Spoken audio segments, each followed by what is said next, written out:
And I remember waking up and like my phone had blown up. At the time we were using Discord for work. So my Discord just exploded and I'm like, what the heck? And I'm like looking at and I think Ryan and Julio had stayed awake all night just posting all the YouTube videos and all, this guy's playing it. Oh my God, look.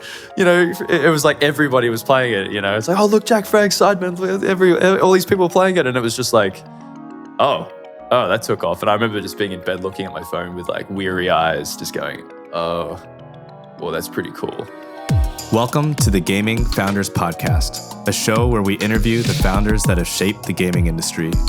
I'm Eden Chen, the CEO of Pragma, a back-end game engine founded by engineering leaders that built the platforms for some of the largest live service games, like League of Legends, Fortnite, Destiny 2, and Plants vs. Zombies 2. Pragma powers services like accounts, matchmaking, and player data for the world's most ambitious live service games. And I'm Kevin Zane, partner at Upfront Ventures. We're a venture capital firm based in LA and San Francisco. I lead game investments both in studios as well as the pick and shovel tools that power game developers and content creators to do their best work, including Pragma. We interview founders on their origin stories, the tactics that help them survive and thrive, and key lessons for anyone interested in building the next generation of leading gaming companies. Learn more and subscribe today at pragma.gg/gamingfounders. Welcome to the inaugural episode of Season 2 of the Gaming Founders Podcast. We're dropping an early episode to give you a taste of what's to come. We hope you enjoy it, and we look forward to sharing many more stories soon. You ready? Yes, sir. Ready. Stirling Rank is the COO and co-founder of Void Interactive. He started the company directly after high school and went on to build Void, which shipped one of the most successful indie hits over the last 5 years, Ready or Not. Stirling talks through how they got started as a passionate trio with little to no experience, raised money, garnered community support, made every mistake in the book, and ultimately, after 5 years, launched into early access to the surprising success of Ready or not just in terms of copies sold, but in critical reception. Ready or Not is an amazing story of success in an industry that has struggled of late. It is about a team that had a clear vision for what they wanted to make and scrappy perseverance for getting it done. This is actually the first podcast that Stirling has recorded. Now, on to his interview. So, are you ready? Walk us through your early story, like before starting Void, before starting the games. What was your background before all of this? I was in high school, actually. I was big into making, trying to make movies and things like that. Funnily enough, a lot of the stuff that a lot of those guys who made those movies I was inspired by, back in the day, like Freddie W. and Corridor Digital, they ended up, some of those guys, one of the guys who worked on the Freddie Wong, YouTube content, Brandon Larch, ended up making video games. So it was kind of a bit of a flip. And similarly, I had the same kind of experience there where I started making films or little YouTube things and then ended up pivoting into video games. But it was a very strange move because it started just by doing art, like a lot of 3D sculpting and stuff, which then progressed into character, like making character art for video games, working freelance for the better part of when I was 18, 19. And it was around that time when I'd made some good contacts, some good friends, in the industry, and also just people who I knew were really passionate about making games through, modifying existing game content, like DayZ, for example, which is actually where I met Ryan, our CTO. I met him through DayZ, and we decided not to kill each other. He'll tell the story saying that he didn't that he decided not to kill me, and I'll tell the story saying I decided not to kill him. But I guess it's anyone's guess, and it just depends who you ask. But we actually met playing that, and we stayed in contact for many years. Because I think we must have been playing when I was 16. And then when I was about 19 is when I reached out to him and my other friend Stuart, who was our former creative director. I reached out to them, and we kind of started talking about making this game. At the time, we'd called it Code 10, which was a quasi sequel to SWAT, or inspired by the SWAT franchise. What year was that? Oh gosh, 2000 and oh man, I'm trying to do the math in my head. I think it was about When we started talking about it, I think it was like 2000. It's got to have been 2017. If that seems right. No, that seems a little early. Yeah, I need to check, but it was a long time ago. It's been we've been working on this for about 7 or 8 years now. So How come you didn't? Most people they go and work at like a video games company, get some experience, and then like sort of learn the trade, or so to speak. Like, what made you just like, hey, we're just going to dive right in and start something? Stupidity mostly, or naivete probably. I think having not done like gone to uni, especially in Melbourne, there weren't many good colleges in. I mean, not to trash the ones that are here, but for me, I didn't find much interest in that pathway, and I think neither did Ryan, or at the time neither did Stu as well. So the three of us all kind of had very similar views on that, where we just wanted to create things. We didn't want to have to be kind of having to learn all the steps and then start trying to work. We wanted to do it all like kind of at once. Which was a really strong mindset to have early on. It was something that really brought us, it brought us in alignment, it brought us together as well, and it helped propel the project very quickly, I think, in terms of what we wanted to see. So I think that was probably why, I think that was the initial kind of mindset, was just, we just didn't want to, quote unquote, waste time going to university or going to college, even though it probably would have, in retrospect, probably would have been a great idea. But Would it? I don't know. Maybe you would have went down a different path. I've told people that, and I usually get that response. It's like, "Are you sure?" Because like it's worked out, and that's for sure. But I think there are good learnings and good takeaways that come from higher education in that regard. You don't make the same mistakes that you would make if you hadn't gone, because you're essentially having to learn how to, you're learning the process that you would have learned in college, but you're not in a safe environment. You're not in an environment where you're allowed to fail. You actually there are only so many mistakes you can make, I think. How did you guys figure out like how to decide divvy up duties early on? It feels like, you guys are all a bit self-taught and can take on multiple tasks. Like, yeah, how did you guys decide on that? It was really, really kind of like hodgepodge. Like we would just mix it up. To be fair, Ryan programmed all of it. He worked on everything code related, and we were essentially like, yeah, we can get this done easy, no worries. One programmer, 2 artists essentially. Stu and myself were artists. I focused on the character side and some of the environment stuff. He focused on the environment stuff, and again, a lot of the early ideation for the story of the former game. Not the one that we necessarily released, but a lot of the early stuff we wanted to do. So it was a weird way of divvying it up. And then we would all kind of take turns doing more or doing less, depending on what the other person had to do for work, or, because we were splitting up our time. We were working and we were doing, at the time, what was called Code 10, and then what became Ready or Not. So how did that evolution happen? Like, why sort of, not that you necessarily started from scratch again, but like, share a little bit the evolution from Code 10 into Ready or Not, and kind of how that idea really formed into the current game. Well, the way I see it is like Code 10 was kind of where we started learning how to make anything at all, any game together. That was less about making the game and more about how we started working together, whether we could or we couldn't. That was the test. Because it was bad. It was really bad. We had all these ideas on what to do, because again, when you start, you're so naive, I think, a lot of the time. Not everybody, but like if you've never made a game, you've never worked in a group before in that context, you get super, super naive, and you just think you can do anything because technically it's just a blank slate. We would try and do all the most crazy stuff for the characters, like game design of like pulling out magazines and swapping them around. And we spent all the time on that when we should have been focusing on a core gameplay loop, all these mistakes that you would make as a very, very new game developer. So, that was kind of what Code 10 was, if anything else. It was just a way to kind of go, well, what are we actually doing together? And then I remember one day we were just walking. I was just walking my dog, and then we'd been working on this Code 10 thing for like a year at that time. I think maybe about a year, maybe like 8 months. And Ryan just calls me out of the blue, and he's like, "I need to talk to you about something." And I just, I'm like, "Oh no, we've been working this for so long." To me, at least at the time, I'm like, "What's up?" And he's like, "This isn't working. This sucks. The code's all messy. The game just is not fun to play. Like everything about this is so bad, dude." And I'm like, And I remember I'm just like, all right, let's just reset it. So the two of us were just like, all right, we're gonna gut the entire thing, start from scratch with everything that we'd learned, and just begin anew. And I think that decision was probably the most important decision. Was something, and that's something that we'd learned, I think, each individually, depending what we were doing.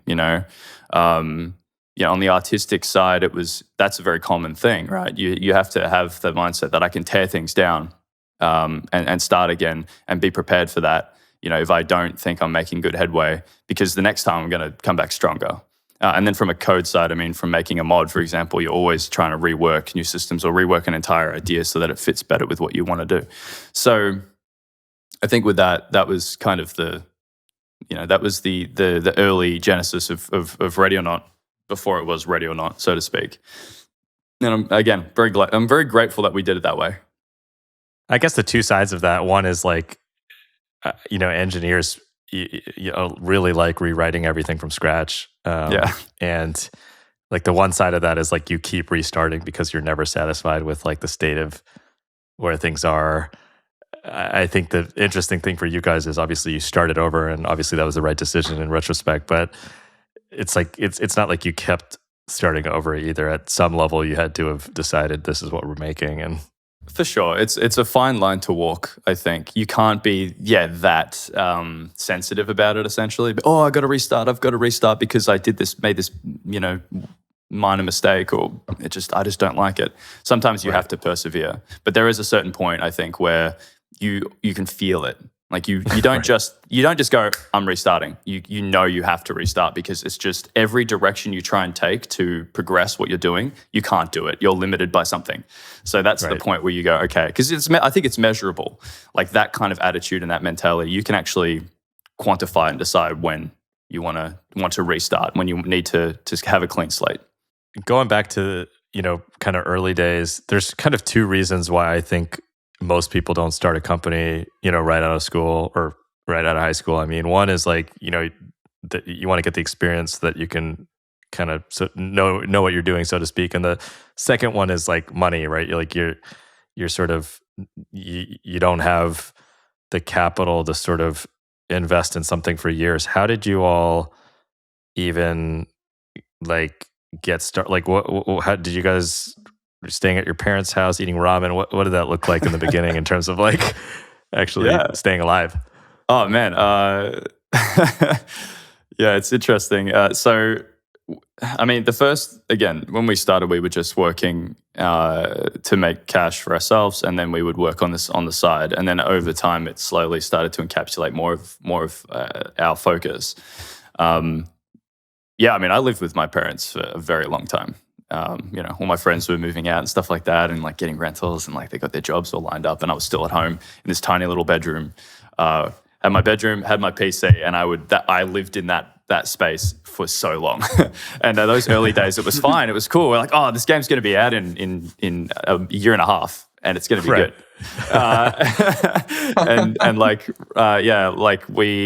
We all had kind of a similar thing there. I think Ryan worked. He worked and he rented as well, but his job actually is kind of what allowed us to take the next step. Thanks to his position, also his demeanor, which I guess we'll get into. But we just kind of knuckled down and just went, okay, we need to. Our passion was making this game. It was kind of getting this idea out, because it's one thing to be making something for yourself or for someone else, right? When you're working for another company and making art for another company, or when you're writing a story for another company, whatever it is. But when you're fueled by that passion, the energy of like, we're going to make something for everybody, and we're really excited about it, and we know that everyone else is going to get excited about it. And nothing else really mattered. Like I would have happily stayed at that time, especially, I would have happily stayed at home for the rest of my life if it meant that I could eventually release this thing so that people could enjoy it. And that was like something I think we all shared. It was really important. And hey, we lived it for about 5 years or 6 years. That was the reality, no matter what, we were working on it. Did you have a sense for actually how much money it was going to take to get this game out? Like, and then obviously like, how did Julio come into the picture, right? Like, love to hear a bit about that. So we talked about it. We met Julio. He came here. and it was also my first time meeting Ryan. So he flew down to Australia with Ryan, Oh. and then we all met together and had like, we had that kind of first interaction, like, oh, hey, Ryan, nice to meet you, and like shook his hand. And Julio was like, I'm expecting you guys to like hug or something, like do something different.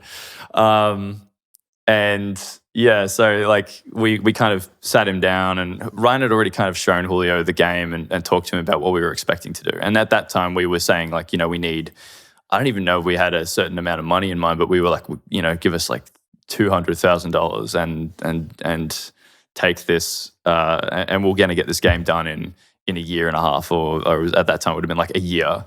Like we're going to get this whole thing finished, 12 levels or it was like 6, 7 levels and a full thing. We're going to get this done. And we were so confident that we were going to get it done. And because he didn't necessarily, he did his research, and he like looking at games and looking at how they went. But he was just happy to, I think, go on the journey. And he didn't have any misgivings about the fact that we probably weren't even close. Weren't on the money, but he also hadn't had much experience in that industry either.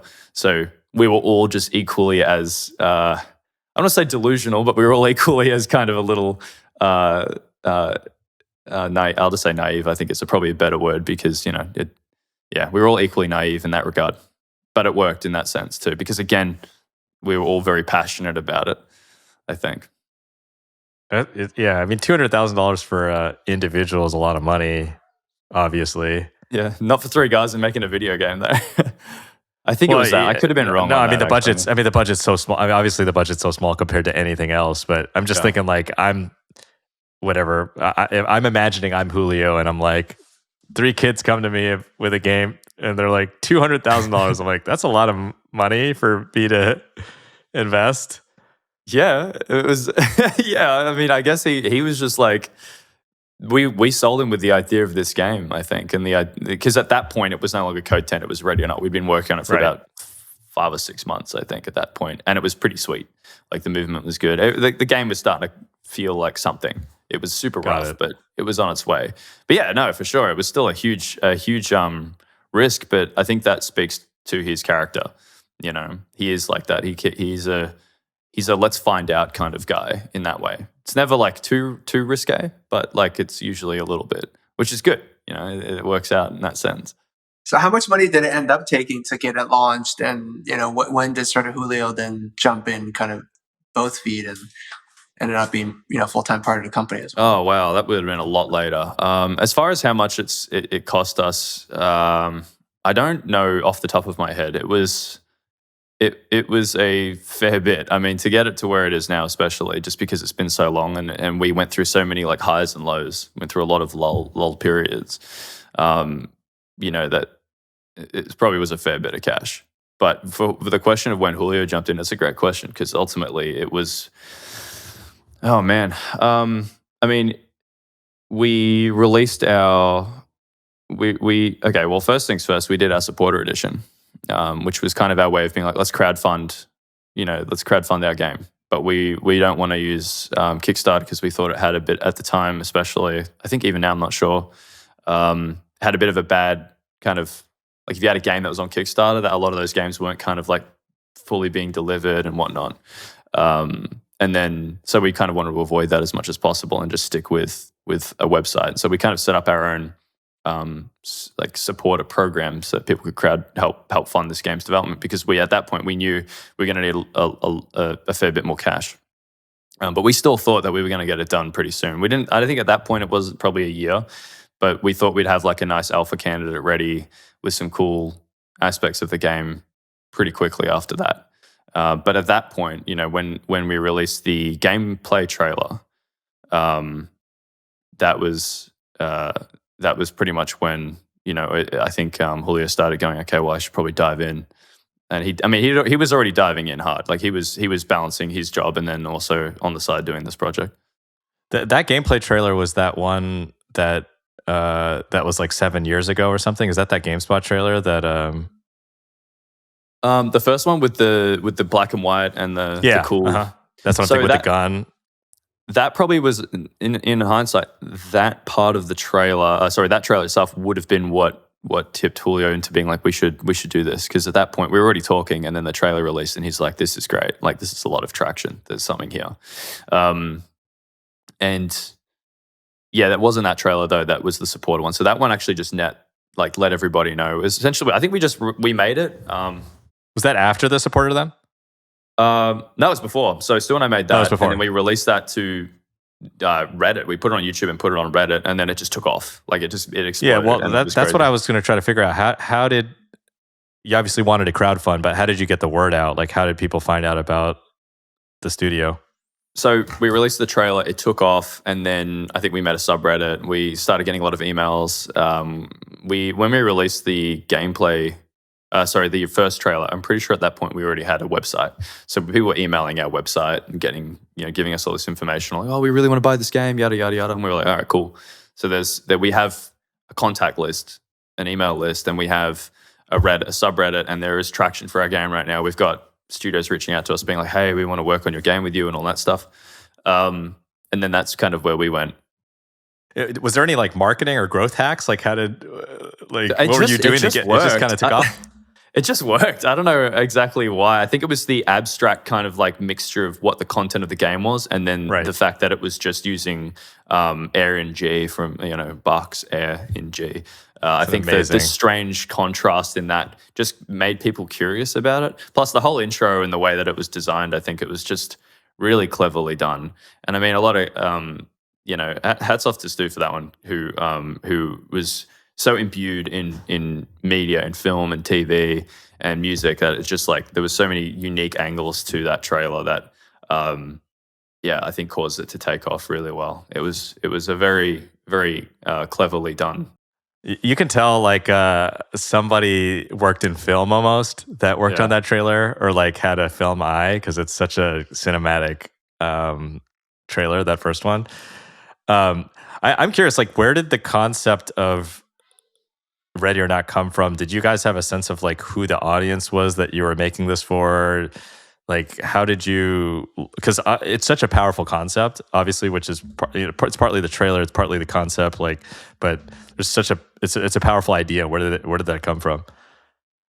I'm not sure. I think I loved playing the old tactical shooter kind of games, and then obviously setting it in Los Angeles, I think, is always a really, really good place to be in terms of just artistic inspiration. A lot of the decisions for the game, especially early on, were purely driven by kind of an artistic instinct, I think, and that was kind of what brought everybody in together. So for us, that was kind of why we made a lot of the decisions we made. It was purely just because we wanted to have as much creative capacity as possible, and we didn't want to set it in generic environments. We wanted to use inspiration from existing film and media, film or media, and other things that will kind of, inspire us, and then in turn inspire other people. I mean, a lot of art is derivative, right? And I think for us, that was the big thing. Even the anal staircase in the initial trailer, which was the, is a Nine Inch Nails reference, I think. Yeah, I think it's from, There's there's a lot of stuff like that just ends up kind of was seeping its way in there. But that was like really, really gripping people. They're going, oh, wow. And for us, that was always a goal, was like, we don't want to have a game that is just, because especially a lot of tactical shooters back then, hell, even a lot of action shooters, they were all in very generic and boring settings, right? You have it in an office block, or you would have it in this place, and it would just be this, very orderly kind of bland environment. Or you would have the opposite, which would just be too outlandish. So we needed to toe the line and create something. And I think there isn't a better way to tell a story, or a better way to tell a gritty story than by kind of following the police angle. Because of what they're exposed to, I think, a lot of the time. And also setting it in LA, I think, is also good because of just, one, the history of it, of the city, but also just the fact that there is such an incredible diversity of environments, of cultures, of socioeconomic backgrounds. Like, there is this incredible clash, which, we got to see firsthand as well when we visited during COVID. So, it was, or just before COVID as well. So it was perfect. And on top of that as well, having a noir setting, I think really, really rocketed us too. Me and Kevin are both from we're LA. both. Exactly. Yeah, we're gonna. I love it. Yeah, I always say that it's 20 cities roll into one. It's so big and sprawling, so many different communities. It's a really rich canvas against which to have all kinds of different stories and scenarios. I try to figure out, like, it seems like so much worked well, and like from I'm starting a new studio standpoint, it feels like your answers are very much like, oh, like taste oriented. Like we have, good taste. But it's a hard thing to sort of glean. You know what I mean? Like, but it also feels like you were thinking about how is this going to market? Obviously with the staircase, references and these kind of really interesting environments. Like it was taste for sure, but it seems like there was thought into. Oh yeah, a lot of thought into like how is this going to be marketed or perceived or viral. It was just being as brash as possible. I think a lot of the time, just we didn't have any rules to play by. It was just not do anything too like outlandish and be like, oh, we're just doing this for shock value, but do it so that don't shy away from what you wanted to approach in the first place.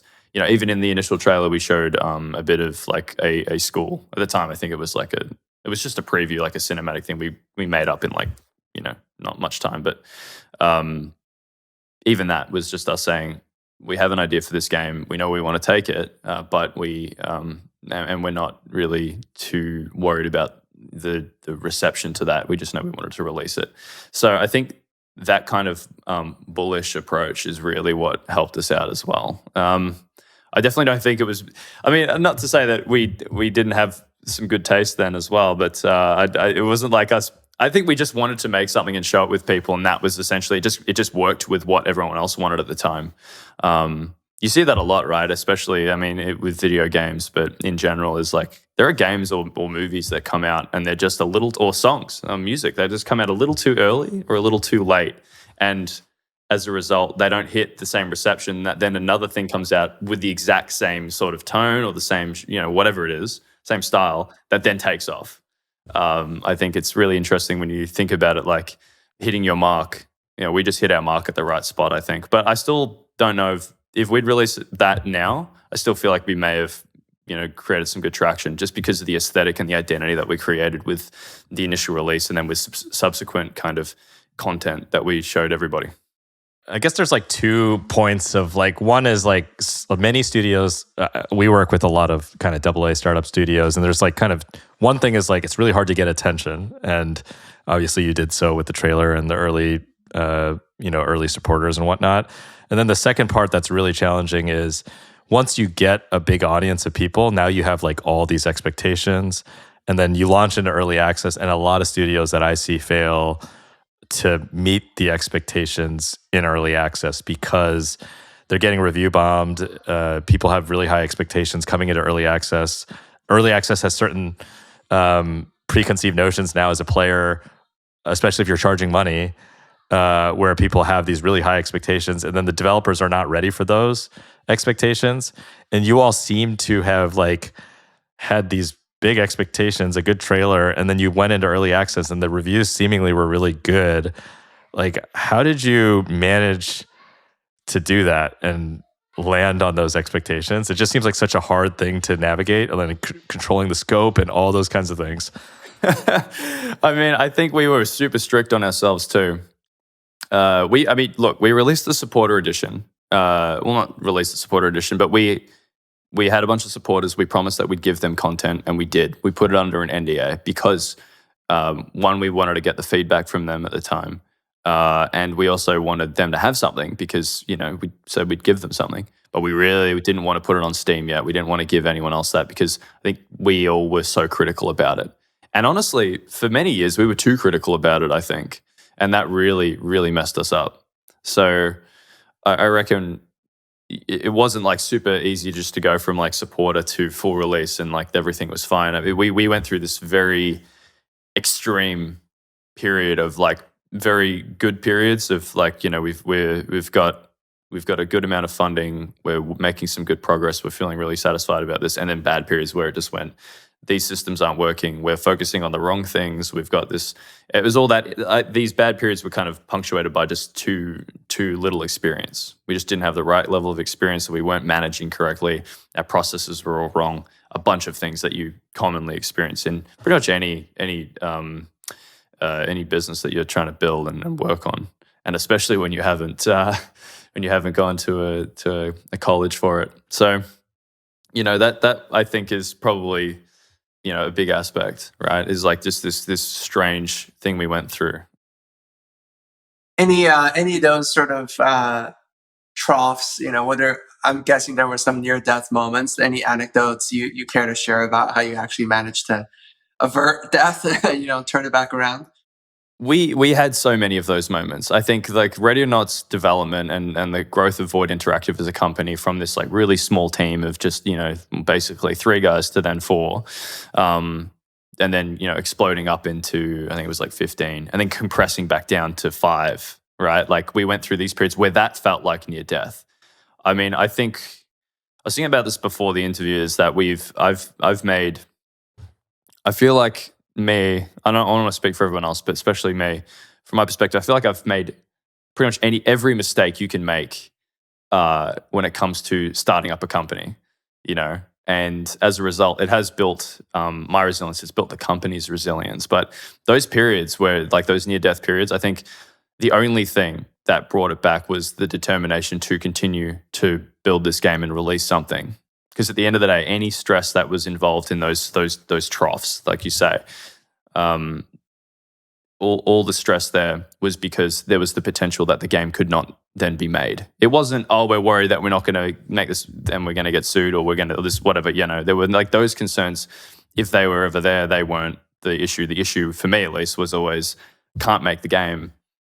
I really want people to actually experience this. I want it to be like the thing that, cool, I got to release this thing. I don't want it to be marred by all the other things that happen. So I think that was for us the way to get through, was just being determined to continue to push forwards. Because honestly, you're going to face so many different issues when you're building a business, right? When you're building a product, especially video games, you're going to face a bunch of issues, from technical to business to interpersonal problems, everything, right? And there's many ways of resolving those things. There's different answers for how you can fix that. But I think the biggest ones are always when you just kind of decide that you have to continue no matter what. Like there is no other way out but through the problem. Because at any point, we could have all stopped. We could have all just gone, okay, never mind. Like this isn't working. This is way too stressful. This is causing too many problems. It's going to cost too much money. But it was the conscious decision to keep working and to continue to try and develop what we had. And every time we did that, we got better at kind of returning back from a failure. So I think that's probably what pushed us through. How aware was your community of some of these ups and downs, and like how did that impact, positive or negative on actually getting this thing, to your point, through the problems and releasing the game? I think we tried to isolate the community from it, not in a way where it was like malicious or with ill intent. It was just because, well, I think explaining every issue to the community, I think that would actually be quite a difficulty. In that sense, the community, or any community, not just ours, but any community group of people can be a bit of a dragon that you have to battle if you start going down that pathway. So for a lot of these like internal issues or any problems that we were facing, unless it directly affected the community, like through means of a delay or like a cancellation, anything that was really just an issue with us because we didn't understand a part of the process, we didn't share that. I don't think we needed to, because it would just cause too much of a scare. In my mind, it would have been, I think a lot of companies, it could be really interesting and very enlightening, especially for video games, to be like completely transparent development. It would be weird. It'd be like a Big Brother moment for like video games, and probably wouldn't work out, but it would give a lot of insight into just how complex a lot of development for games is. It's never easy. It's never quick. And it's always full of things you have to resolve every day. I think a lot of people just like to reduce that down to, they don't know what they're doing, or like this thing isn't working, therefore they're not putting any work in. They're just trying to make money, whatever it is, right? But a lot of the time it's like, no, we want to make this thing. We like working on this project, but, X, Y, and Z has happened, and now we have to resolve those things, or we have this other issue now because of our timelines. And there's all these other things that occur, which would be probably resolved if there was just a glass building kind of transparency, So. And how long was it from when you started, like all the way from the beginning to when you went into early access? Yeah, it was. It would have been 5 years, I think, or 6 years at the time. Okay. I think till no, that doesn't sound right. It was. We released at the end of 2021, I think, or 2020. Yeah, I think that's right. Yeah, so it was right as the board, like Australia had like huge lockdown for like 16 months, and right at the end of that is when we released in December. Um, so it was a good chunk of time, but it doesn't. It's funny. It feels like it feels like it was a lot longer than it actually was. Yeah, to me, it feels like 20 years have passed since we came up with the idea of the game to now, just because of how much stuff has been crammed into that small period of time, uh, and also personal growth, I guess, as well, just by observing all this and being a part of it. Well, there's AAA teams that spend 7-8 years that have been Yeah, building games for decades. That's still the timeline. And you guys that's true. obviously Yeah. had no experience, so it doesn't feel that long from my perspective for a team that's just getting started. But how did you guys decide? Like, okay, we're ready to go into early access. At like, what was the? We had a really cool game at that point. We had just been. I can't really go into detail, but we'd just been released, so to speak, and we were focusing on just finishing up what we had. We had some rough levels made. It felt good to play. It was hitting all these beats of it being actiony and fun. It felt like a tactical shooter. Like it was hitting all these internal marks that we just decided at that point. Like after all these years of kind of being in the forge, we'd finally brought it out and gone, okay, we know what we're making now. It's only taken us this bloody long for us to figure it out. But we didn't know at the time. We just realized that we're like, okay, we've actually got something cool here. So I think it was just this like kind of conscious decision to be like, realization, like this is really cool. We were enjoying it. Ryan was playing it with his friends. We had some other people who were working on the project still, who played it with, were having their friends on and being like, this is so much fun. And I think up until that point, honestly, I'd never heard those words in relation to Ready or Not. I'd heard a little bit of it maybe from like supporters being like, this is pretty cool. I like this. But it was always like, it's kind of cool. Like, I like what this is going on here. I like this thing. This is all right. It was never like, I'm enjoying the hell out of this and this is a lot of fun. So the moment we heard that, I was like, all right, this is really good news. And I mean, I was having fun playing it too, like, but for real, instead of just kind of like playing it and being like focusing on all the bad stuff. I was playing it. I remember this moment because it was like we had the SWAT AI and I was commanding them to breach a room. I think it was this old hotel level, the top floor. And I was experiencing all these new feelings when playing the game. I'm like, oh, I was actually scared. Like things were happening and going, oh, this is terrifying. I'm getting shot at and doors are exploding and there's enemies and I've got to like command my team. And it felt exactly how it felt when I was playing like the old SWAT games, to me, at least from when I was a kid. It was that exact same kind of like little feeling. So I think at that moment, it was almost like, okay, we know we've got to get this out the door. And it was pretty much there. We had a few more, I think we had like another month before we were ready to release it. But it was very shortly after that we went, we need to get this out. We need people to play this because it's going to be sweet. That being said, we didn't think it was going to take off the way it did. I remember waking up. I just got down to San Diego, and I'd woken up, and then we'd released.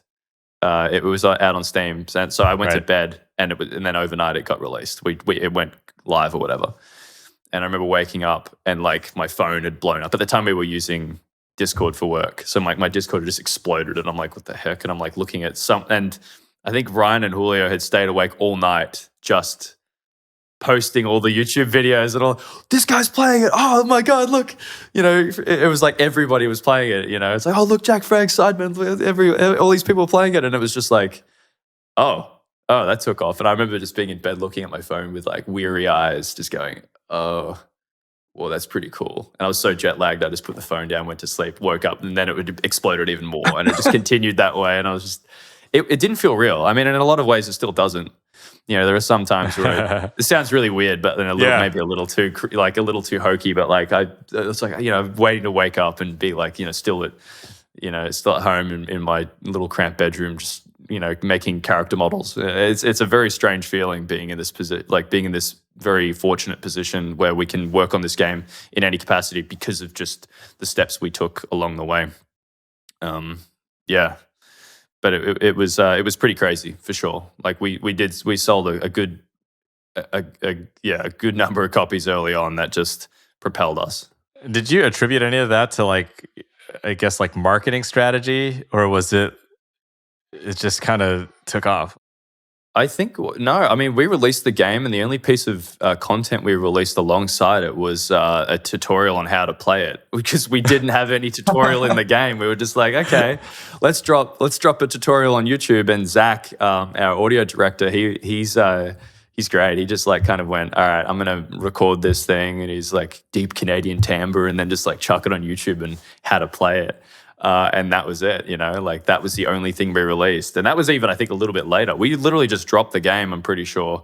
We just dropped the game and it just took off. We'd let all of I think also I should mention as well, we'd let some of our supporters play it a few days early or a week early, and they'd really enjoyed it. So at that point we were like, oh, this is sweet. But we didn't have any time to make anything. No, we never made a trailer or anything. I was in a plane. And everyone else was just tired. We'd all been working so hard, like some of the longest hours I've ever worked, but also the most energetic hours I've ever worked too. It wasn't like this kind of grueling, like kind of slog through getting everything done. Oh, we got to fix this light, fix this, get this. It wasn't like that. It was pure, like, it was just what do you call it? It was like a flow state, but a flow state for 4 weeks. It was insane. It was very good. And the light is at the end of the tunnel. Yeah, but we had no idea. Still had no idea at the time it was going to be like receive the way it was. Right. You know? Course, we were like, it might sell like maybe like, I was like, maybe like 10,000 copies. That'd be cool. Like that'd be great. We already got supporters, and maybe they're like not happy about it anymore. But so how did you decide how to price it? I think we just looked at other games, other games that were around, and went, what are we offering? We have like a couple of levels, we have like 6 levels and some different mission variations, and we just went, that sounds pretty fair. Also, at the time, I'm pretty sure we'd already had a standard edition that we were selling to people, like that they couldn't play the game until that was out. So we had the supporter edition, then we had like a pre-order for the existing game, and that was priced around the same, if not a little bit cheaper. And then we kind of had the Steam price higher up, I think. Do you remember how many supporters editions sold versus the pre-orders? Yeah, it was. I think order magnitude. Yeah, I think it was probably like with pre-orders comparatively. I think it was like 10-1. No, sorry. Yeah, no. What am I saying? It was probably like, and even less, maybe 9% of our sales with supporter. Maybe it might have been a little bit higher, and I could be completely off here. But it was essentially not a huge amount, but because the supporter edition was so much more expensive as well, that became, kind of, it propelled us a lot. To be fair, actually, no, I think it probably exploded after, because we said supporter edition is going to be closing up at some stage. And at that stage, like, people wanted to play it before. Also, people wanted to play it before it released. Like, people on supporter were already playing Ready or Not. And I think they were even streaming it, if I'm not mistaken. So essentially what would happen was you would have all these other people going, oh, I really want to play your game. But I don't want to wait a week, so I'll buy the supporter edition. And it kind of went, and it just took off that way. So that is you had the marketing strategy. That is very much that groundswell from your base of players, who really wanted to get their hands on it. Oh, for sure. Yeah, no, it worked out really well. I think, and I mean, we're very grateful. Even we're all very grateful to the people who supported our game. It's always funny when you run into someone who's like, "Oh, I remember paying for that. I remember paying for a supporter edition like 5 years ago." And I was like, "Oh, wow. Well, thank you." And I mean, our view is to pretty much always be like, "Hey, those people, not everyone as well, not just the supporters. Obviously, everyone who pre-ordered the game, but that group as well." To always be grateful for the fact that they were kind of had a pretty significant hand in establishing our company and our game, because that's what allowed us to value how our product, not for like investment, but just value it in the sense of like, we know that there's an appetite for this game, and then we wanted to continue working on it, and they helped us work on it essentially just by that funding. You guys obviously had some funding at this point, and then I mean, at least from my perspective, you guys continue to build the community, continue to sell copies and all that. And I guess like what did that look like after you launched an early access in 2021? Now you have some funding. Like in terms of managing the community, thinking about DLCs, what was the like where do you take the game from here? Like how have you guys been thinking about that? Do you mean like post 1.0 or do you mean? No, well, I guess even from early access all the way up until now. So up until 1.0, and then obviously there's been DLC since then. Obviously there's another one coming up in December that's interesting. Yeah. What has there been some kind of strategy there? Like there has been. Now there has been. When we released in early access and we kind of had this boom, I think we went through what a lot of people a lot of games that come out in early access went through. You get all this, you take off. Like Lethal Company's, it's happened to them as well. You take off and you're like, oh my God. And then you need to start looking at, how is your game set up and what do you do? Like your code base, your production, your team, how is that all set up?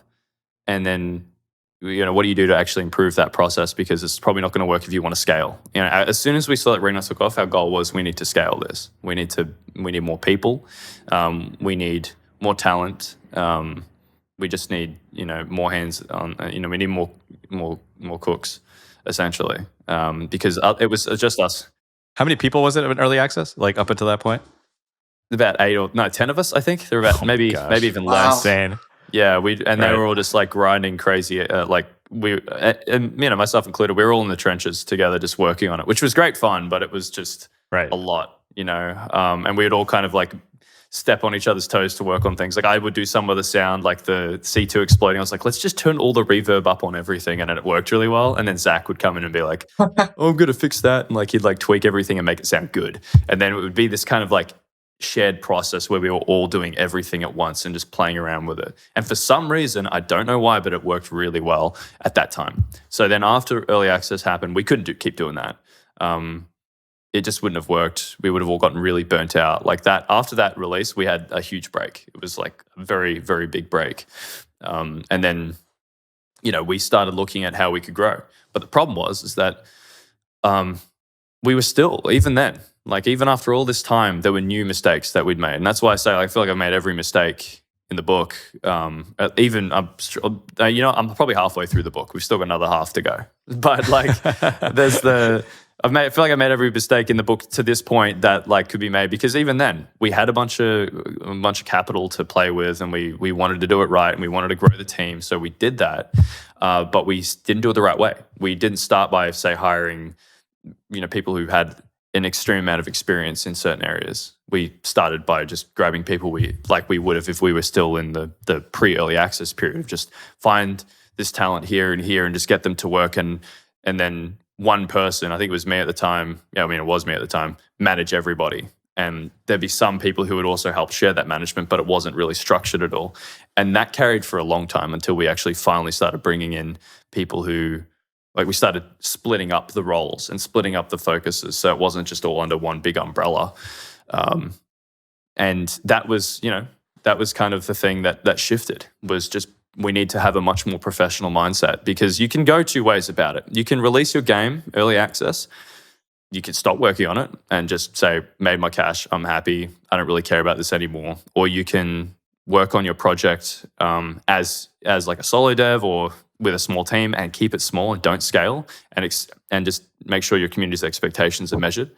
Or you can grow, but you're going to have to do a whole lot of changing to get it to work correctly, because everything you're used to is going to change. Every system, you're going to have new stresses, you're going to have new problems to solve. But at the end of the day, you're probably actually going to be more freed up, So yeah, I think that was kind of that's where we took it, and have been taking it now for quite some time. Finding the right people to highlight that as well, highlight that process. I'm curious, like where does there's so much to talk about that I didn't cover. I wanted to talk audio and AI and all sorts of things, but that's all right. You guys, I guess, where does Void go from here in terms of, do you have a DLC cadence? Are you guys working on new games? Like, what are you guys thinking about in terms of, like, obviously we scaled the stuff for the second half of the book? Yeah, exactly. Maybe we have to do a follow up or something. I was going to say, well, yeah. If there's some good engagement, I'm like, if you guys want to do another one, I'll be more than happy to. Look, for the second part, it's just been been growing the company further, but in a way that's very measured and it's done the right way this time, I think. We've learnt a lot since essentially building up to 1.0 and this year. We've learnt a lot about how to actually run and organize the company in a way that benefits us, benefits our ability to sleep at good times, and also like just spend time with people who aren't your work colleagues, and also benefits the community and the game. So it's just rounding out all these production facing problems or any like staffing issues and things that just you actually expect when you go from being a very small indie dev to kind of growing out into this remote organization, which is essentially what we are. We don't have like a home office where we all go in and start talking and like we ideate. We'll meet in places and chat that way, or we'll have calls at strange hours. And while that's a huge battle in and of itself, that's something that we've wanted to maintain the entire time. So every decision we make, every organizational decision we make has that in mind. Is like we want to be able to continue to be remote and free because it's just a different way of working. Everyone gets a bit more. I mean, they can have more spare time, or they aren't as restricted, to get on a train every day and go to the office, so to speak. Yeah.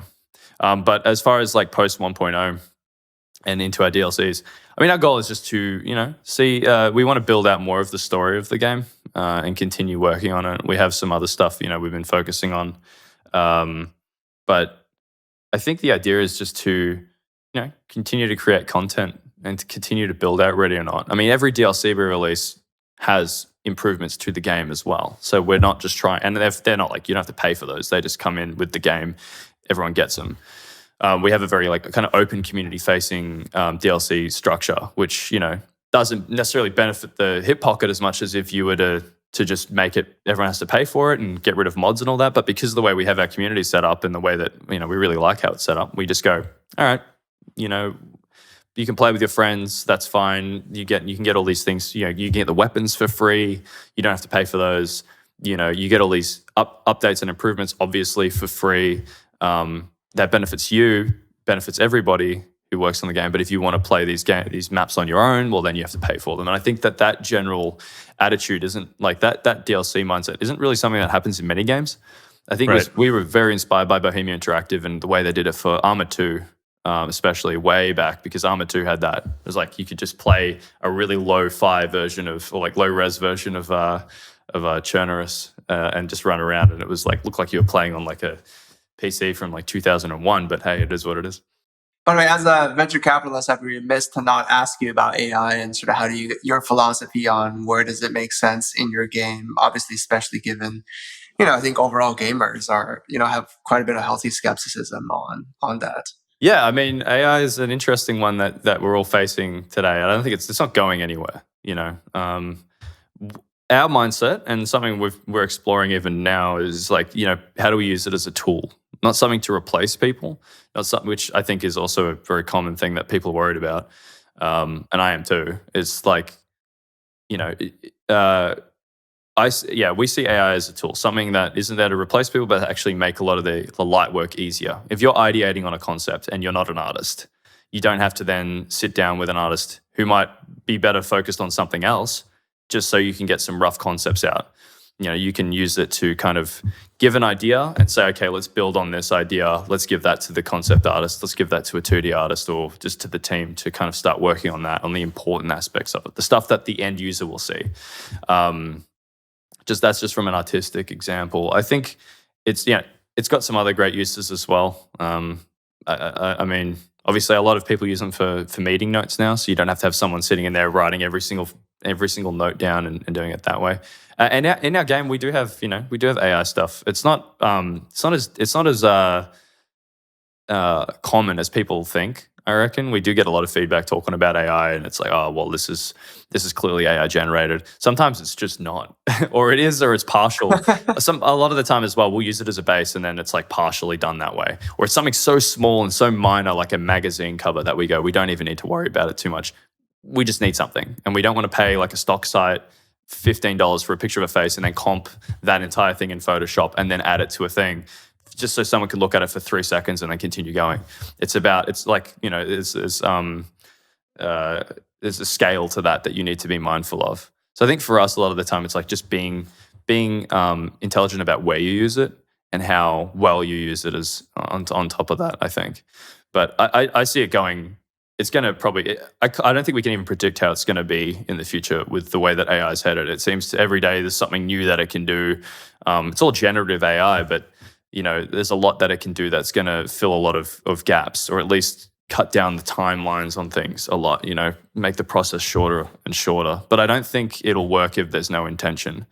AI does not work, at least from like a creative standpoint. Like AI can't, like if you get ChatGPT to write something for you, it has no prose. It sucks. Like it doesn't like have a way of telling a story. It's just like a robot telling you a story. Or even if you have it tell it like in a certain way, or if with like videos or whatever, it doesn't have like, it doesn't know like proper composition, or it doesn't do it very well, or it's not consistent, and there's all these kind of issues. I think that's the biggest thing. It still needs to be human driven, which is why it's a tool and not just something that's just going to replace everybody's jobs and call it a day. Well, I know your in-game AI, like not a generative AI, but your actual squad-based AI has been complemented a lot. I've seen. Wait, were you guys talking about generative AI this whole time? No, no. Well, no. But it's both. Yeah, I'm sure Kevin was talking about Gen AI as cool. that's the hot thing. But I was just saying your actual in-game AI has been also something that's been complemented a lot. I know that was mostly your CTO, right? Yeah, I mean, it was the whole engineering team for sure. Early on, it was pretty much like a very small. It wasn't just a CTO. Even with the early AI, it was like it was a good couple guys who worked on the project for quite a while. But now it's like a whole team working on it and sharing responsibilities. And all those guys are so good. So the AI in the game, it's extremely difficult to get right a lot of the time, because especially with our game where it's not linear, there's a lot of potential alternative situations that you can run into depending on how you approach a space or the level or whatever you're using, that it's quite tricky to get right. I think it's something that we just actively try and improve as much as we possibly can. But yeah, we've gotten some good compliments on it. I think for me personally, it's one of those things where it's like it'll never be enough. Like the way the AI is, probably never be perfect. You can always make it better, so to speak. But at some stage, you kind of have to go, all right, this is going to have to do. We're not there yet, though. We're definitely not there yet. There's plenty of things I think that need to be improved on that front. But that's just because we, even though we've grown our team, we still have a lot to focus on. And we just don't have the manpower or the general like ability to look at everything all at once all the time. Sometimes you got to prioritize other things. I wonder, do you have any thoughts on, I guess, the general games industry in terms of like right now? I meet with tons of studios, and I think some people are talking about how it's one of the most difficult times to be a game developer in many ways. There's so much saturation in terms of there's so much content out there. Players are more entrenched in their existing IPs than they have ever been in the past. I wonder. Do you all think about that as you think about, the next, franchise that you might work on, or where do you think the games industry is going in terms of like some of the stuff? I don't know if those thoughts are kind of things that you spend your time thinking about at this point. I mean, realistically, we've been relatively privileged to not have to experience that kind of thing, right? Like we've been lucky in that sense. Like we have got to worry about that because we have a pretty well gravitated player base, but it is a real concern, because I think the worst thing, I mean, you can consider it maybe like a lull, or like a trough, like what Kevin said, right? It's like a bit of a trough, maybe in the industry where right now that's what the players are seeking. They're seeking like tried and true experiences, just stuff they're used to. Yeah, stuff they're used to. Essentially, they're seeking. The players are still seeking things that they're familiar with from their past. But I don't think that's going to be there. I don't think that ever lasts and stays forever. I think eventually there's always an appetite for something new. And that does come down to saturation, but it might be one of those things where, currently, just because the way that the industry is set up, AAA games that are being made are all relatively similar. Or try and play the safe game, make something that everyone is already playing. Make the game that everyone's already playing. Well, then no one's going to play your one because it's only slightly different with some new characters. And I think right now it is the indie. It's the time for indie games, and sure, you make an indie game and it's flavor of the month, which happens a lot. Like there's a lot of flavor of the month indie games, but it doesn't take much, I think, from going from something that gets some appeal to attracting an audience. But what you need to do is have an idea when you're coming up with the game, or even after, is just come up with an idea on how you can continue to extend the engagement in your product. What's your angle, and are you engaged in working on it too? I think there are plenty of games that come out. That maybe they're meant to be a short, profound or fun experience, and then that's it. And players maybe expect more. So it can also flip on its head a little bit, where the expectation of the game isn't necessarily from the developer, but it's from the players being like, oh, well, I'll use Lethal Company again because my friend's been asking me to play it again recently. But like people are like, oh, well, I played that. I really wish they continued to add more things. And it's like, well, in one way, do they have to? Like, does every game have to last forever and get all this support eternally? No, not necessarily. I mean, it's a great idea because you continue to create, you continue working on the existing game without having to take a risk and make a new one. But there's also something to be said about just releasing content and then calling it a day. I know that's hypocritical, right. And it's pretty ironic for me to be saying that, yeah. Working on a game that isn't like that. But, maybe it's because the grass is always greener. Maybe I see that as like a great goal to establish, is like, it would be awesome to release a game and say we're done, and then we can make something new and we can be creative all over again. And that's the best feeling, I think, is being able to just continue to don't be limited by what you've made.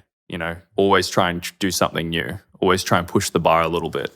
But again, yeah, it just depends on who you are, what your circumstances are, whether or not you can take a risk like that. Can you take a risk to be creative, or do you have obligations? You have a mortgage? Do you have a family? Do you have where are you situated? Like what is going on in your life that allows you to be a risk taker and not worry too much about what the gamer's appetite is?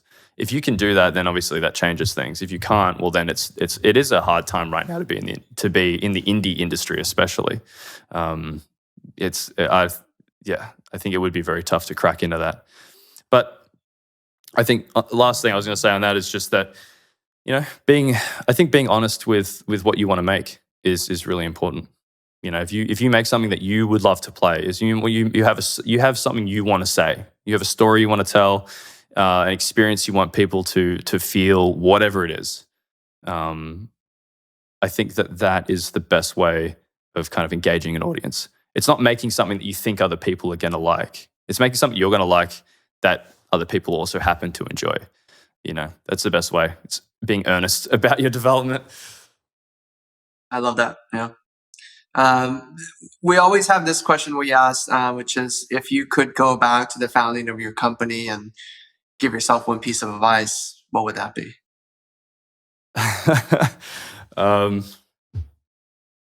Don't worry so much. Stop freaking out and stressing. Honestly, that's the biggest one. It's not always roses when you're in development. You're running a business. It's never. You have some great moments, but a lot of the time, those great moments get ruined by you worrying about what the next bad thing's going to be. And that's been my mindset. It's gotten a lot better at it now, but especially for like 5 or 6 years, every time something bad happened, I thought, the walls were crashing in. So my advice would be to just, hey, it's me from the future. Relax a little bit. You would have enjoyed. Yeah, take it easy. You would have enjoyed things a lot more if you weren't so worried about whether or not you were gonna worrying about what the bad thing is that's going to happen next. Like, you would have just enjoyed all these moments. You would have probably remembered them a lot more instead of being so anxious and thinking forwards. I think that's a very common thing, though, especially when you're making something. It's being like the anxious achiever, and so to speak. It's a double-edged sword in that sense, because you're thinking forwards, but you're also not really thinking in the moment and not being present enough. So yeah, my advice would be to take it easy for sure. Wonderful. All right, Sterling, you ready for a lightning round of questions? Yeah, I'll try and be quick with my answers this time. Maybe I'll start. Any media, what have you consumed recently that you really like? Oh, geez. This is going to sound really stupid, but I watched Smile 2, and I thought Smile 1 sucked. and I thought Smile 2 was going to suck. Turned out to really enjoy it. That's something I consumed very recently that I liked, which is a very, very milquetoast answer, to be honest, but and not artsy enough at all. But yeah, no, honestly, Smile 2, good movie. Go check it out. Cool. Your favorite game right now that's maybe not Lethal Company, since we touched on that one? Yeah, I was going to say, don't worry, I won't be mentioning that again. Favorite game right now? Doom Eternal. I only just played it, and I just finished it, and the Ancient Gods DLCs. I panned it when it came out. I hated it. I thought it sucked really bad, and then I just picked it up recently, and I realized how much of an idiot I was. It's a really, really well-designed game, super well-rounded, a lot of fun. I know there's a lot of like controversy around with Mick Gordon and things like that, but as a game itself, it's so perfect in so many ways. There's a studio working with us that are ex Doom Eternal guys that I just sent them. When Ryan Rigney did your interview, I sent that stuff to them. They have a game called Defect where Mick did I don't know if you saw that at Empty Vessel. You check it out, but they were super inspired by you guys really? working with them. But they're all like ex Doom Eternal guys. So anyways, just calling them out. But they're game royalty, so. Is there a dream IP that you would love to work with? Judge Dredd. I think Ready or Not as well as a game. I think the Dredd IP would have been so perfect. I mean, the one with oh geez, I've forgotten his name. He's New Zealander, but he's Australian. Kurt, whatever. Anyway, the most recent one that came out, that was so good. I think it would just land really well. Yeah, Dredd was great. That's cool. Okay, you definitely need to check out Defect. It's inspired by Dredd. It's not Dredd at all. Really? But, look up Empty Vessel Defect trailer. Anyways, you'll definitely like it. All right. Any productivity hack that you recommend? Productivity hack. If you're trying to get into a flow state and work on something, if it's, again, I'm speaking from a creative angle here, but I think it works with anything. Put on some ambient music, not anything that has any kind of beat to it, just flowy, synthy ambient music, and remove all distractions. Get rid of your phone. If you could turn off your internet, don't have your internet on so you cannot be distracted at all. And I guarantee you within like 15 minutes, you will be so dialed in that you'll just want to work for, as long as what you're doing is engaging. I think it doesn't really work if you're like studying like law, but if you'll be so engaged with what you're doing that you'll just continue to work and create and improve what you're, whatever it is that you're writing or whatever it is that you're making. It's worked for me a lot. It's great if you can just kind of become zen in your little zen space. Get your coffee, have like a nice little soda with you or whatever, and just work and just listen to the ambient tunes. It's perfect. Then on the flip side, what's best way to relax? Oh, geez. If you asked me this like 5 years ago, I would have said like bouldering or rock climbing. That would have been my thing. Actually, when I was in LA, I did rock climbing at a place that was pretty fun. But now I'd probably say, honestly, best way to relax is probably a bit of jiu-jitsu, a bit of Brazilian jiu-jitsu. I think really helps me chill out. There's nothing like getting squashed for 2 hours. I was going to say, have someone kick you in the face and knee you. And... No, I hope not. No, it's that honestly has helped me. I think anything on a real note, like anything that allows you to step out of your own head and focus really intently on something, that is relaxation for me. Because like lying down on a couch and like staring at the ceiling or like whatever it is you might like doing, you're not actually doing anything. You're still thinking. You still have the option to think. If you have an activity that doesn't give you an option to think, now that's awesome. Yeah, love that.